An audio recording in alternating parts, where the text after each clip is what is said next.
Have you ever noticed how some people seem calm, composed, even distant, no matter what's going on inside them? They smile when they're hurting. They say, I'm fine when they're anything but. And no matter how close you get, there's always a part of them they keep hidden. These are people who are afraid to show their true feelings. But this fear doesn't come from nowhere. It's not that they don't feel deeply. In fact, many of them feel more intensely than others. The difference is they've learned to hide it. Psychologically, this often begins in early life, when a child grows up in an environment where emotions are dismissed, where they're told things like, stop crying, you're too sensitive, or be strong. They begin to associate emotional expression with rejection or shame. So they adapt. They learn that being open leads to pain, while being silent keeps them safe. Over time, this becomes a pattern. Instead of expressing sadness, they suppress it. Instead of showing anger, they internalize it. Instead of asking for help, they deal with everything alone. And eventually, hiding feelings becomes second nature. Another major reason is fear of vulnerability. Showing your true emotions means allowing someone to see the real you, the unfiltered, imperfect human version. And for someone who has been hurt before, that can feel incredibly dangerous. They start to believe, if people see who I really am, they might leave. If I open up, I might get hurt again. So they build emotional walls, not to keep others out, but to protect themselves. There's also the fear of losing control. For many people, emotions feel overwhelming. Once they start expressing them, it's like opening a floodgate. So instead, they hold everything in.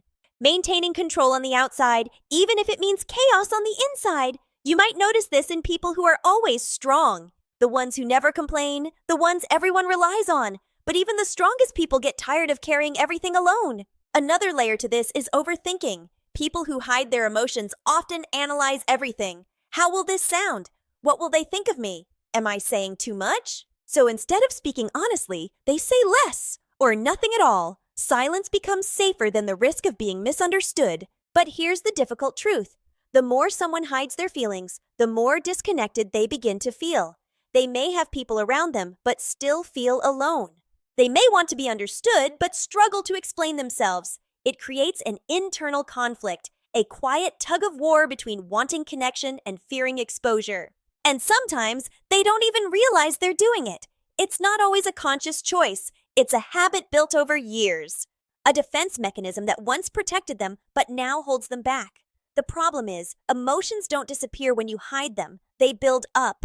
Unexpressed feelings can turn into stress, anxiety, or even emotional numbness. And over time, this can affect relationships and overall mental well-being. But healing is possible. Learning to express emotions doesn't happen overnight. It starts with small steps, acknowledging what you feel, allowing yourself to sit with it, and slowly sharing it with people you trust. It's about unlearning the belief that emotions are dangerous and replacing it with the understanding that they are human. And if you know someone who struggles, the best thing you can offer is not pressure, but patience. Create a space where they feel safe. Listen without judgment, and remind them through your actions that they don't have to hide. Because behind every person who is afraid to express their emotions is someone who once tried and got hurt. And behind that fear is a heart that still hopes someday it will be safe enough to be seen.